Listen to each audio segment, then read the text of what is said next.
Bem, pessoal, agora vamos falar sobre a análise econômica da agroindústria, né?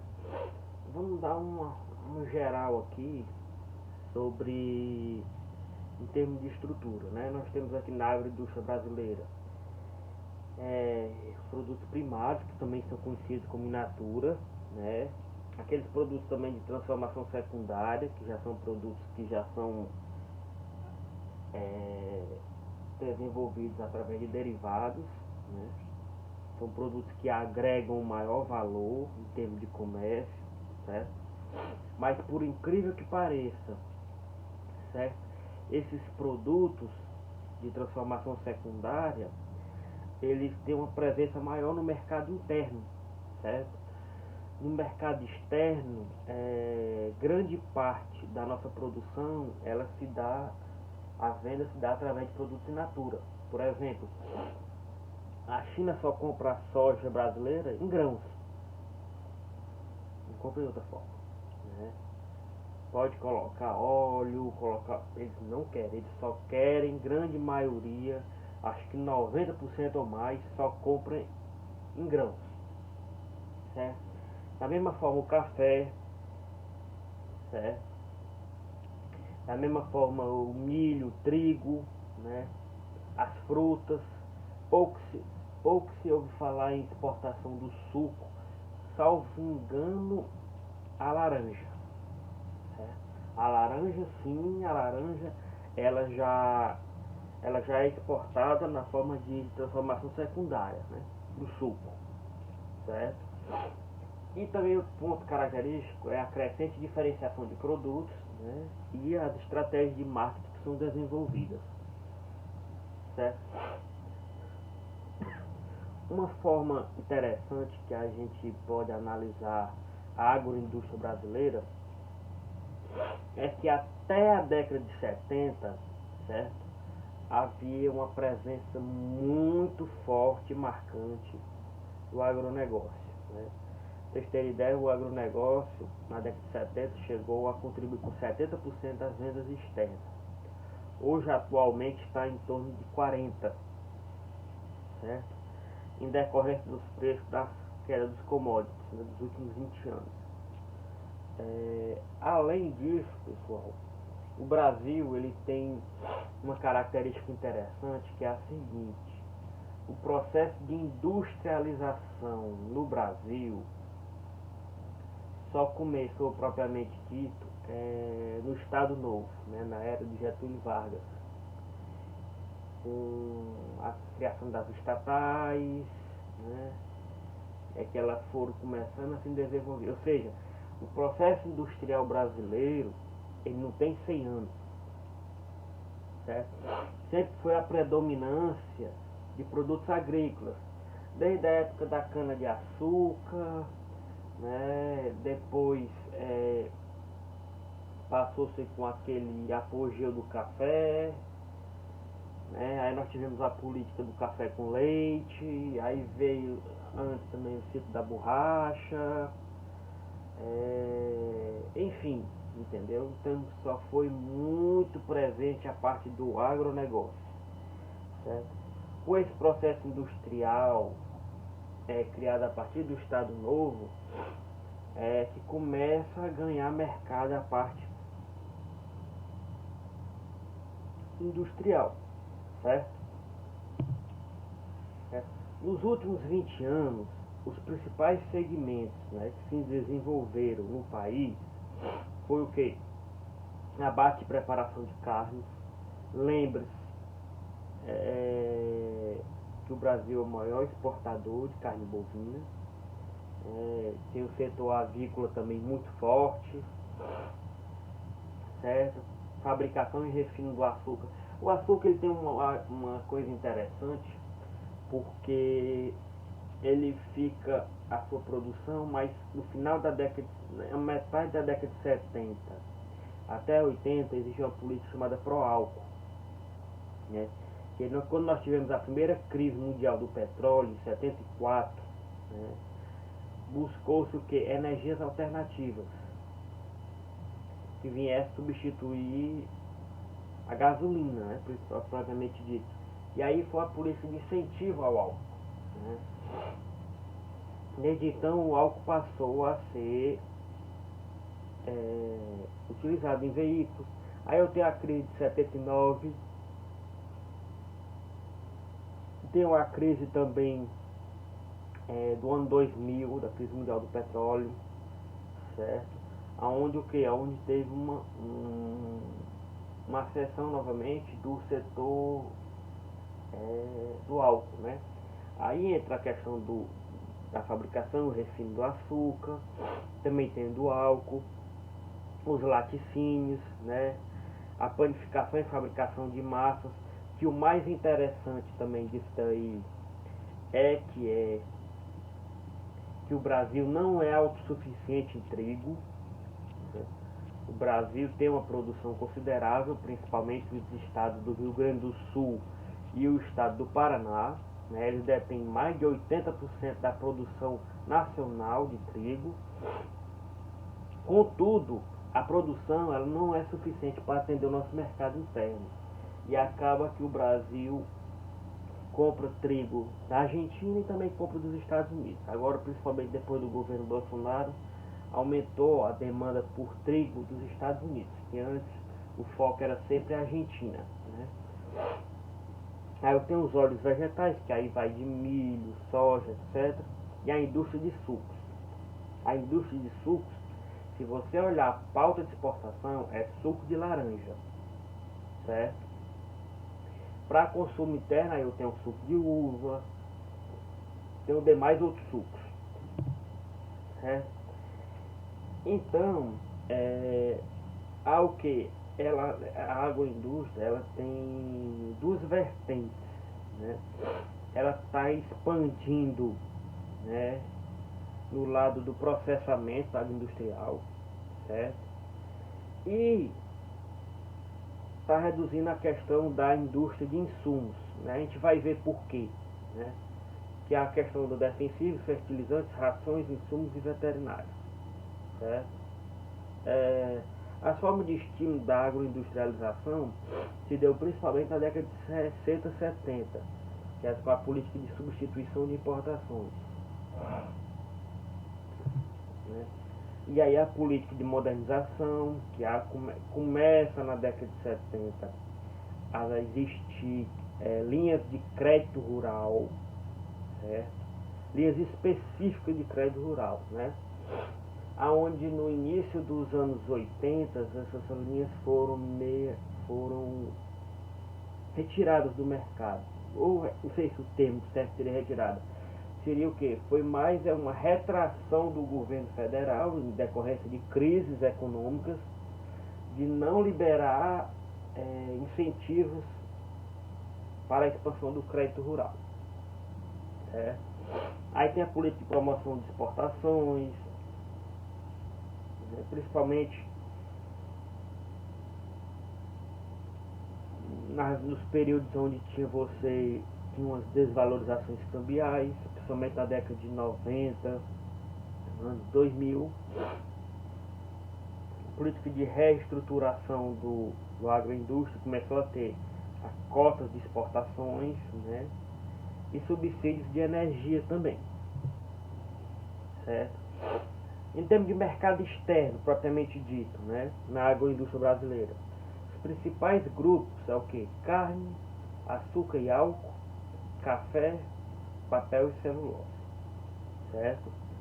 Aí você me pergunta, professor, e a soja? Não, a soja sempre teve desenvolvimento, mas que contribuir para o crescimento das exportações, certo?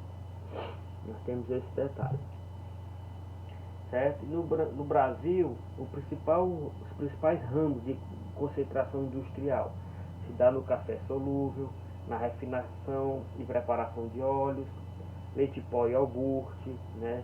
Conservas de carne, amido, milho, usinas integradas de açúcar e álcool, e suco concentrado de laranja. Lembre-se, eu estou falando aqui da agroindústria, né? Eu não estou falando aqui, vocês podem notar que eu não estou falando de produto em grãos. Por isso a soja também não está presente, certo? Vai estar presente na parte de refinação e preparação de óleo. Mas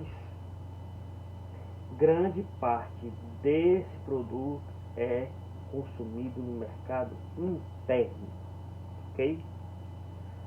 Com exceção do álcool, né, que é consumido tanto aqui quanto também no exterior. E o suco de laranja, exportação, consumido aqui, mas a grande vertente é o mercado internacional. Já em termos de micro e pequenas empresas na área de indústria, tem o beneficiamento de café, cereais, torração de café, farinha, produto de milho, conserva e doce, confeitarias e pastelarias, fábrica de balas, caramelos, massas alimentícias e biscoitos, certo? Em termos agora do mercado de insumos, né? A gente falou do mercado de processamento, né? Que é um mercado que cresce, certo? Agora vamos falar do mercado de insumos agropecuários, que é um mercado certo, tem uma certa carência, certo? No agronegócio brasileiro. Mas nós vamos ver por quê, certo? Primeiro, você vê uma presença forte de oligopólio, ou seja, eu tenho poucas e grandes empresas vendendo os principais recursos de produção pelo setor industrial, né? Como exemplo, os 5 principais segmentos de insumos: sementes, fertilizantes, defensivos, rações e máquinas agrícolas, certo? 4 maiores empresas de cada segmento são responsáveis por 65% do mercado. Isso em média. Se você for ver outros aí, tem uma presença, às vezes até de quase 90% ou mais, certo? Vamos por partes, vamos pelas sementes. Por sementes, o Brasil é o 5º maior produtor mundial. Perde apenas para os Estados Unidos, China, França e Alemanha, certo? E o destaque é quem? A soja, lógico, né? É em torno de 60% do mercado de sementes, seguido por trigo, milho e arroz, certo? No setor de fertilizantes, né, o Brasil é o 4º maior consumidor mundial, perdendo para a China, Estados Unidos e Índia, certo? E as principais culturas que demandam esses fertilizantes, certo, é a soja, o milho e a cana-de-açúcar, certo? Agora que vem, pessoal, um ponto interessante. Na parte de defensivos agrícolas, certo? A indústria brasileira praticamente ela é composta de multinacionais, ou seja, de empresas de outros países, e essas empresas elas têm as suas fábricas também instaladas e representadas aqui no Brasil, certo? O diferencial, pessoal, que tem nesse segmento é o seguinte: é que toda pesquisa e desenvolvimento, ou seja, todos os laboratórios aonde são desenvolvidos esses defensivos, eles se encontram nos países de origem das multinacionais, certo? Por que isso, professor? Porque tem a questão da patente, né? No Brasil tem uma lei de patente que, dependendo do produto, você pode ter a quebra do patente dela por 5 anos, 10 anos.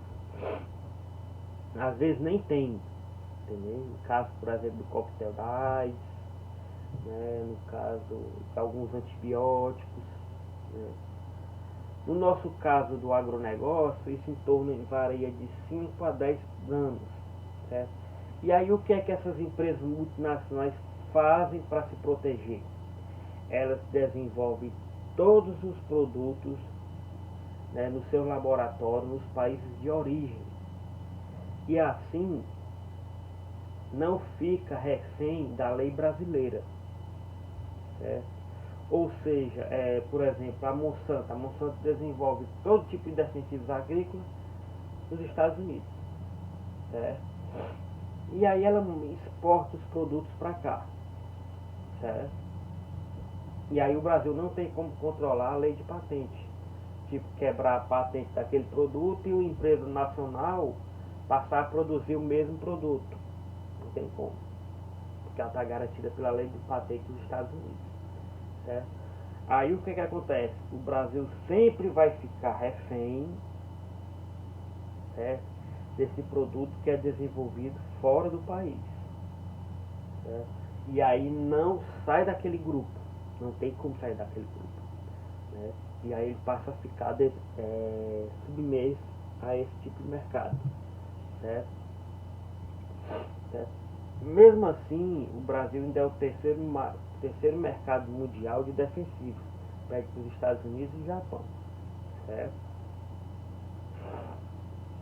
No caso também de máquinas agrícolas, ela é explorada pelo número pequeno de empresas com a produção sofisticada e escala de produção significativa. Para você ter ideia, no ramo de tratores, 3 empresas detêm 80% do mercado, certo? Quando se trata de colheitadeira, essas mesmas 3 empresas detêm 100% do mercado. Por isso que eu falei que aqueles 65% é uma média, porque eu vou ter, por exemplo, aqui de 100%, eu vou ter outras menores, ou seja, 65 a gente já acha alto, imagine esse outro, né? E essas aí é o mesmo caso do Brasil, são empresas multinacionais. Nós não temos empresas no mercado de tratores, no mercado de colheitadeiras, que são produtos 100% nacional, certo? Tem as montadoras, entendeu? Mas são multinacionais, certo? E a principal concorrência está o que? Na diferenciação do produto, no investimento em tecnologia disposto pelo Departamento de Pesquisa e Desenvolvimento, ok? Certo? Então aí a gente fez uma visão geral dessa parte da agroindústria, né? E aí tem um termo, antes da gente avançar mais na nossa disciplina, que é a parte de canal de comercialização, certo? O canal de comercialização nada mais é do que um caminho que é percorrido entre a mercadoria, desde o produtor ao consumidor final, né?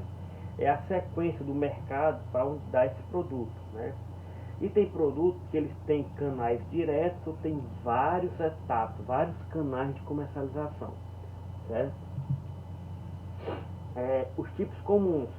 Eu tenho o comum, que é o produtor vender diretamente ao consumidor, né? Exemplo, feiras, né? Onde o produtor leva aquele produto e vende diretamente para o consumidor. Isso é um canal direto, certo? E aí também eu tenho os outros que é os que exigem uma série de operações que são realizadas, né?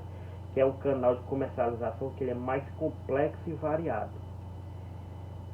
Imagine, por exemplo, você trazer bacalhau da Noruega.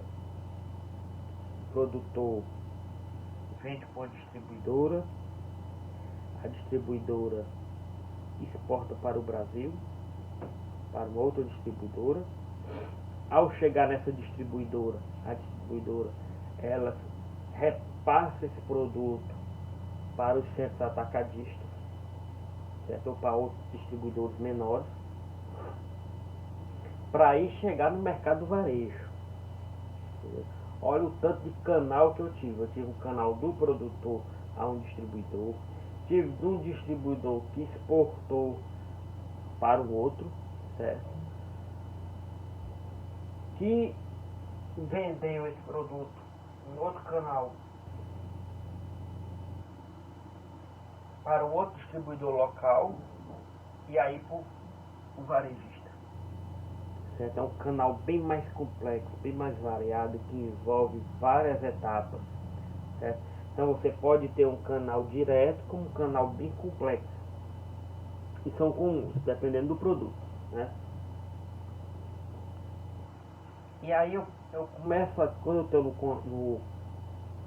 nos canais mais complexos, tem a presença dos intermediários, que são indivíduos ou organismos comerciais que se especializam na execução dessas funções, né?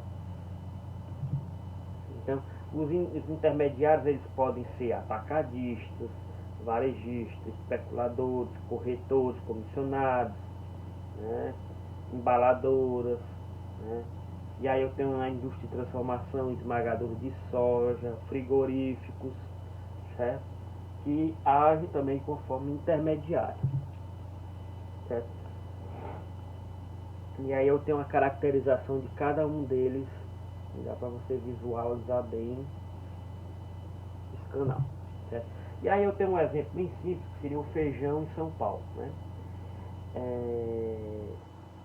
Eu tenho um produtor, o produtor vende, pode vender para o atacadista do interior, certo? Pode também vender para o atacadista da capital e para o que? Para caminhoneiros, certo? Até chegar no atacadista da capital, certo?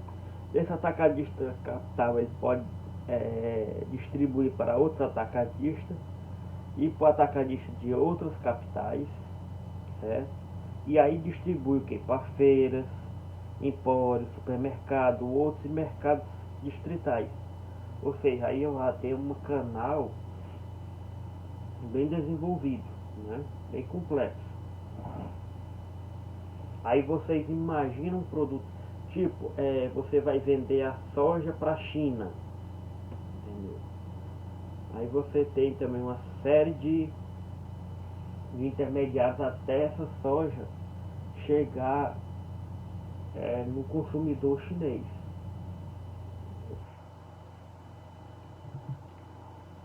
E aí o fator que afeta a escolha do canal, né? Pode ser a natureza do produto, que aí tem a questão da perecibilidade. Quando você tem canais com produtos perecíveis, esse canal tem que ser o mais curto possível, por causa da qualidade do produto, né? Então, são produtos perecíveis e aí você se enquadra praticamente grande parte frutas e hortaliças. E é setor de flores também, entendeu? Natureza do mercado, né? Ele pode ser restrito ao mercado curto ou um mercado maior. Vai depender o que? Da forma da distribuição. Ok? Então, pessoal, na próxima aula nós vamos fechar essa parte no análise do sistema de comercialização, resolvendo 2 exercícios, uma forma de vocês, de relembrar vocês sobre essa parte do análise econômica de armazenamento. É uma parte bastante importante, talvez a mais importante desse conteúdo, dessa unidade. Por quê? Porque as outras praticamente você ver a estrutura de transporte existente, ver a questão da agroindústria brasileira e a definição de canal, certo? E aí na próxima aula a gente resolve 2 exercícios sobre a parte de viabilidade de armazenamento.